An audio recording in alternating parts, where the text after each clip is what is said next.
Baik, Assalamualaikum warahmatullahi wabarakatuh. Perkenalkan, nama saya Abdi Kakso dari Fakultas Ilmu Keolahragaan Universitas Negeri Malang. Pendidikan Kabupaten Olahraga tahun mahasiswa barunya 2019. Di sini saya akan mempresentasikan apa itu metode latihan fisik. Latihan fisik itu apa sih? Pertama kita akan membahas latihan fisik. Mulanya itu latihan fisik merupakan latihan yang lebih difokuskan untuk proses pembinaan atlet atau manusia itu sendiri dengan difokuskan kepada fisik atau kondisi fisik manusia tersebut. Melalui latihan fisik, kondisi tubuh mereka akan terlihat bugar atau tidak. Jika tidak terlihat bugar, maka dianjurkan latihan fisik gitu. Terus kedua, kita akan membahas tentang metode-metode latihannya. Metode latihan kondisi fisik ini ada 9.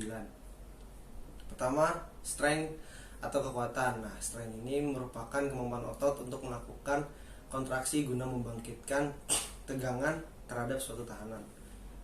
Terus kedua, ada daya tahan otot atau muscle endurance. Nah, daya tahan otot ini sama strength atau kekuatan ini sangat berhubungan. Kenapa? Karena di daya tahan otot atau di muscle endurance ini kekuatan dengan daya tahan ototnya itu berkesinambungan, karena di daya tahan otot atau muscle endurance ini sangat ditentukan oleh daya tahan otot ini sangat ditentukan oleh kekuatan otot tersebut atau kekuatan otot manusia tersebut. Nah, lanjut ke nomor 3 atau kelentukan, yaitu flexibility. Kelentukan merupakan kemampuan seseorang untuk bergerak tanpa ada hambatan apapun atau disebut juga luas. Terus keempat, kita akan membahas keseimbangan atau balance. Nah, keseimbangan merupakan kemampuan seseorang untuk mempertahankan posisi tubuh baik statis ataupun dinamis dalam tempo waktu yang sangat cepat. 5. Di sini kita akan membahas, di nomor 5 ini kita akan membahas kecepatan atau speed. Di sini ada ahli menyebutkan, menurut Dick, kalian jangan ambigu, tahun 1989 merupakan kecepatan adalah kapasitas gerak dari anggota tubuh atau bagian dari sistem pengungkit tubuh dengan bergerak atau pergerakan yang sangat cepat dalam waktu yang sangat singkat terutama. Terus kita akan membahas kelincahan atau agility. Kelincahan merupakan kemampuan seseorang untuk mengubah arah dengan cepat dan perlu keseimbangan juga. Nah, di poin 6 dengan poin 4, yaitu keseimbangan serta kelincahan, di sini sangat berkesinambungan kembali. Bagaimana dilihat dari kekuatan, kelentukan itu kekuatan dengan daya tahan tubuh itu sangat berkesinambungan, dan keseimbangan serta kelincahan itu sangat berkesinambungan juga. Nomor 7, kita akan membahas tentang power atau elastic atau fast strength. Power ini disebut kemampuan otot untuk mengarahkan kekuatan maksimal atau maksimal power dalam waktu yang sangat cepat atau waktu yang sangat singkat. 8, kita akan membahas stamina. Nah, stamina ini merupakan komponen fisik yang tingkatannya lebih tinggi daripada daya tahan otot atau daya tahan tubuh atau daya tahan otot yang tadi disebutkan. Kenapa? Karena stamina ini juga dilihat dari gizi yang dimakan serta pola hidupnya kayak gimana gitu. Terus yang terakhir, kita akan membahas tentang koordinasi atau coordination. Koordinasi merupakan kemampuan biomotorik yang sangat kompleks. Oke. Lanjut, kita akan membahas strength. Strength dibagi menjadi 3. Bagaimana yang tadi saya sebutkan, strength merupakan kontraksi guna membangkitkan tegangan. Di kontraksi otot ini kita akan membahas 3 jenis kontraksi otot. Pertama, ada kontraksi otot isometrik. Kedua, ada kontraksi otot isotonik. Ketiga, ada kontraksi otot isokinetik. Nah, pertama kita akan membahas kontraksi otot isometrik itu apa. Check it out. Kontraksi otot isometrik merupakan kontraksi sekelompok otot yang mengangkat atau mendorong beban tanpa suatu pergerakan atau sama aja seperti ditahan gitu. Jadi panjang otot itu tidak berubah apabila kita mengangkat, kita pull atau kita tarik, di situ diam. Jadi nggak ada lanjutan atau continuous pull, nggak ada. Begitu untuk kontraksi otot isometrik. Kedua, kita akan membahas tentang kontraksi otot isotonik. Nah, kontraksi otot isotonik atau kontraksi dinamis atau dinamik, yaitu kontraksi otot yang bergerak dengan cara memanjang atau memendek. Latihan kontraksi otot isotonik dapat dilakukan melalui beban dalam buatan atau yang disebut latihan gym atau beban tubuh kita sendiri. Itu.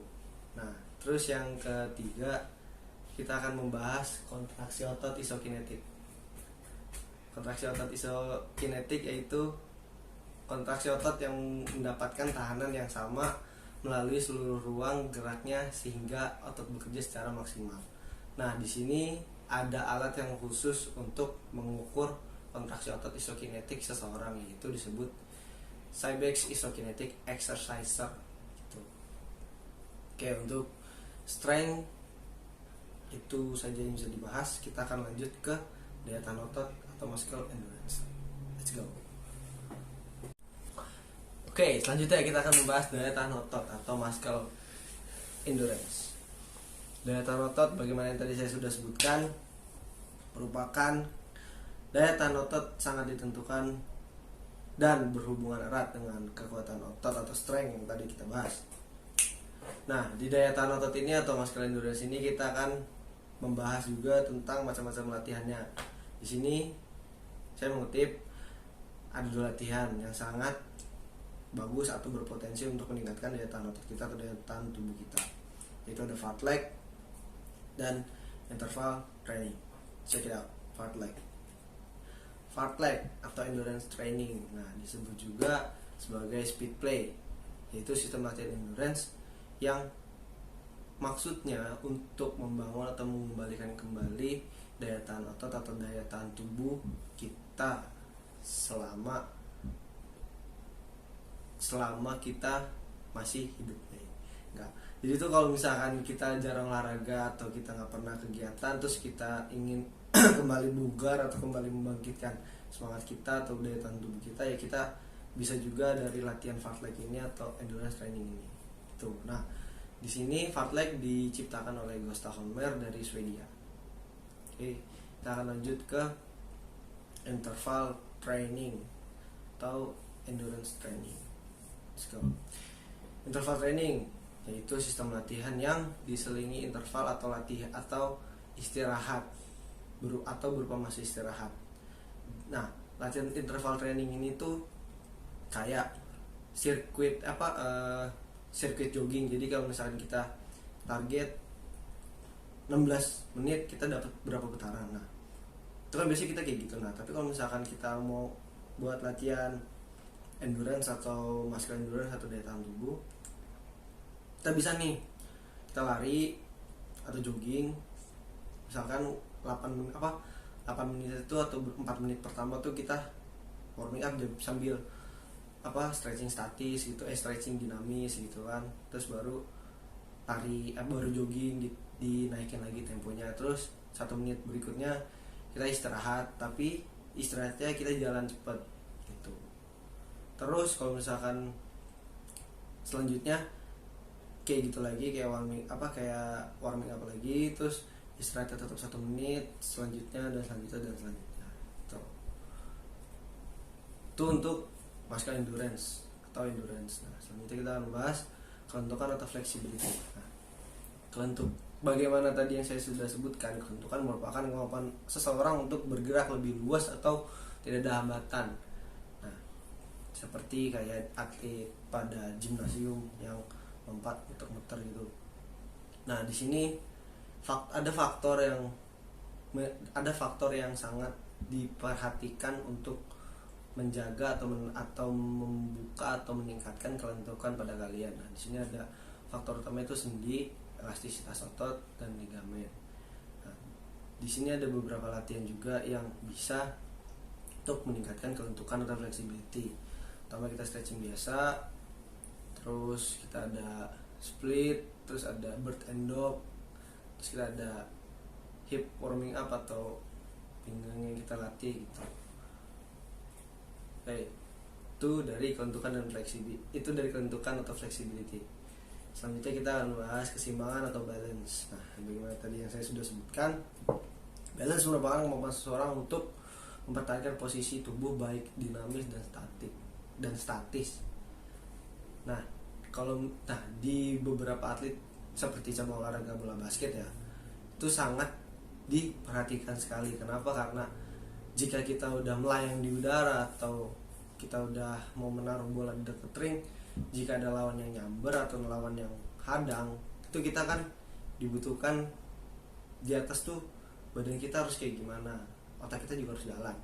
Jadi kalau misalkan ada kita dari sisi kiri nusuk ke dalam ring, terus kita udah di atas udara, ada yang ngambil lagi, kita kan harus kalau nggak muter atau nggak kita nge-swing atau nggak nge-scoop the ball, jadi langsung arah ke ring gitu untuk keseimbangan. Di sini ada latihan keseimbangan tuh kayak pakai yoga ball atau Swedian ball namanya, kayak gitu. Oke, selanjutnya kita akan bahas kecepatan atau speed. Nah, bagaimana tadi yang disebutkan oleh Dick, tapi kalian jangan ambigu. Pada tahun 1989 yang disebutkan kapasitas gerak atau kecepatan merupakan kapasitas gerak dari anggota tubuh, bagian dari sistem mengungkit tubuh yang bergerak dengan kecepatan yang sangat singkat.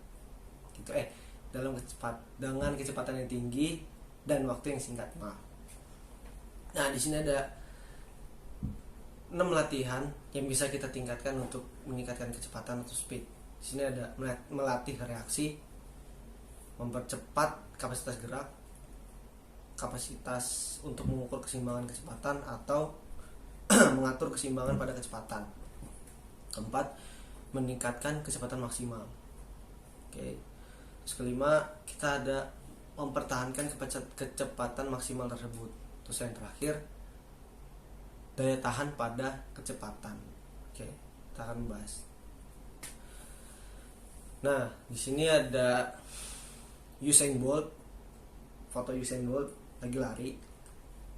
Terus di sini kita ada latihannya. Pertama, ada orang lagi main sinyal tuh latih reaksi. Nah, terus di sebelah kirinya Usain Bolt itu ada orang lagi latihan gym, tapi dia buat sprint. Jadi itu lunges to sprint atau lunges to jump dengan beban. Nah, kita habis latihan reaksi ini, kita mendapatkan reaksi untuk menambahkan kecepatan pada latihan kapasitas gerak tadi. Terus di sini ada keseimbangan dan ada kecepatan dan daya ledak. Nah, dari kapasitas gerak ini kan otomatis kita harus mempunyai keseimbangan. Kalau kita latihan keseimbangan, yang kita dapat dalam keseimbangan itu dari kecepatan.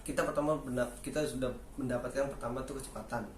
Dari kecepatan kita turun ke bawah mendapat keseimbangan, yaitu balance on speed. Jadi kalau misalnya kita lagi speed kencang atau sprint kencang, kita kan butuh keseimbangan juga. Nah, di sini jika kalian tidak punya keseimbangan, kalian bakal jatuh atau enggak terselungkur gitu. Nah, dari keseimbangan ini untuk meningkatkan kecepatan, juga keseimbangan juga, kita ada latihan kecepatan dan daya ledak. Dari balance on speed ini kita latihan daya ledak dan kecepatan juga, kita dapat power explosiveness. Nah, dari reaksi ini yang pertama tadi disebutkan, reaksi ke kecepatan dan daya ledak itu sangat diperhitungkan. Kenapa? Jika reaksinya kecil, kecepatan daya ledak pun walaupun tinggi, tapi reaksinya lamban, gak akan bisa cepat jika tidak dilatih. Kalau reaksinya bagus, kecepatan atau daya ledaknya, power eksplosifnya kurang, itu masih bisa dilatih. Sama juga reaksi juga masih bisa dilatih. Jadi Usain Bolt ini latihan mendapatkan quickness, juga keluasan gerak atau flexibility, terus keseimbangan atau balance, dan power. Nah, tapi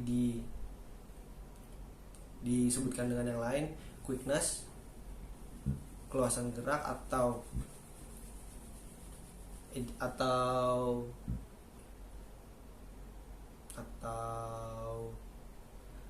agility, terus juga dapat balance on speed, terus sama power explosiveness. Nah, jadinya dia bisa secepat itu untuk kecepatan atau speed. Kita langsung lanjut ke kelincahan atau agility. Bagaimana tadi yang saya sudah sebutkan, agility merupakan kemampuan seseorang untuk mengubah arah dengan cepat pada waktu bergerak dengan menjaga keseimbangannya. Nah, di kelincahan ini sama keseimbangan itu sangat berkesinambungan. Kenapa? Karena latihan kelincahan ini merupakan latihan keseimbangan juga. Nah, contohnya latihan keseimbangan itu ada ladder atau zigzag, lari zigzag pada cone gitu. Oke, selanjutnya kita akan membahas tentang kekuatan atau power.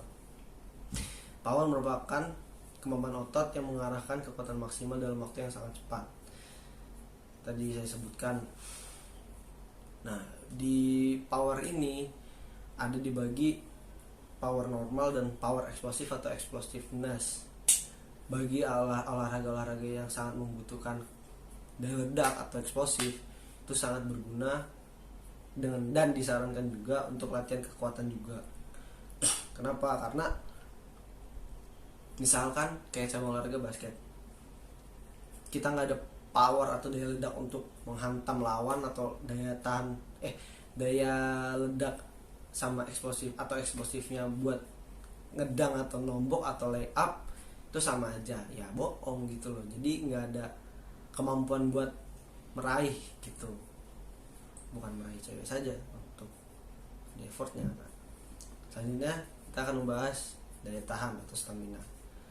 Nah, yang tadi saya sudah sebutkan juga, stamina merupakan komponen fisik yang tingkatannya lebih tinggi daripada daya tahan.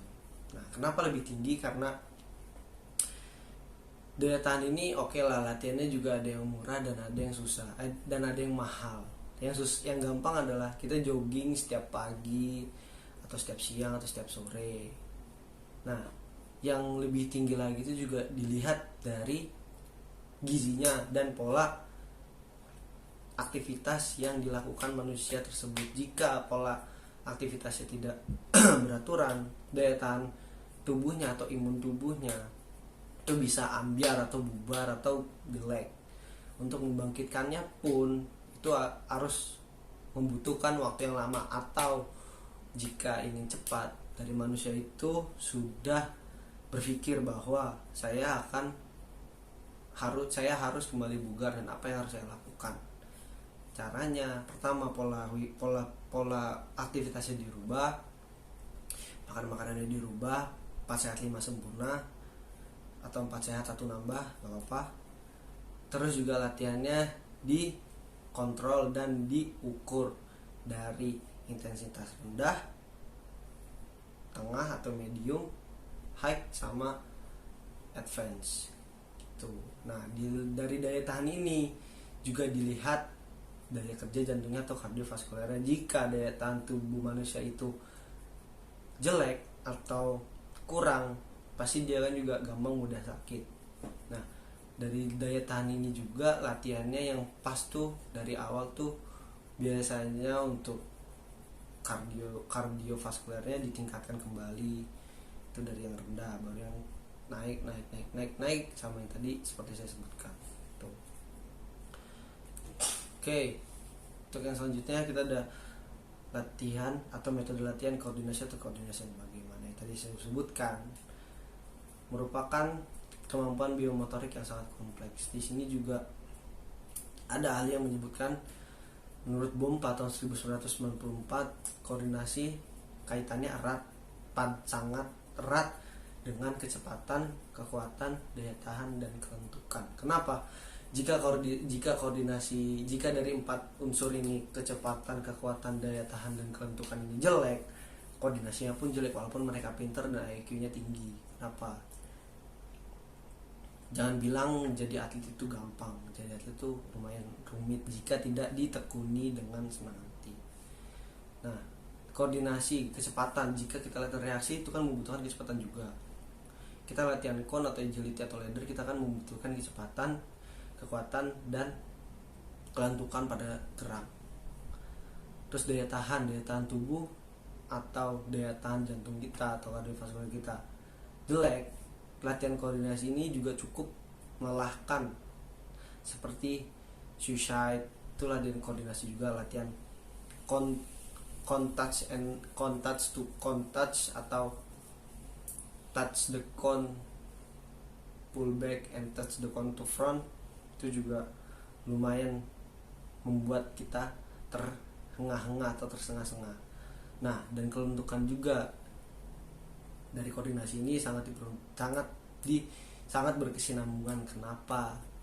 Jika kita tidak punya kelentukan atau dari 4 unsur tadi, koordinasi kita pun juga akan susah atau akan rumit. Seperti kayak bola basket, dari con kita dribble terus crossover itu set pertama, set keduanya kita di mix, ada ada between the leg, behind the back, ada crossover, ada nanti itu kan juga mempunyai itu kan juga di otak kita juga harus mikirkan nih kita harus gimana, atau nih lo harus gimana nih ini, atau selanjutnya gerakannya apa ya gitu. Nah, dari koordinasi ini, kecepatan juga dari 4 unsur ini benar-benar sangat berkesinambungan gitu loh. Jadi latihan koordinasi ini mencakup 4 unsur tadi. Sama juga kefokusan kita gitu. Oke, itu saja yang bisa saya bahas di video kali ini. Jangan lupa like, comment, and subscribe di channel di bawah ini.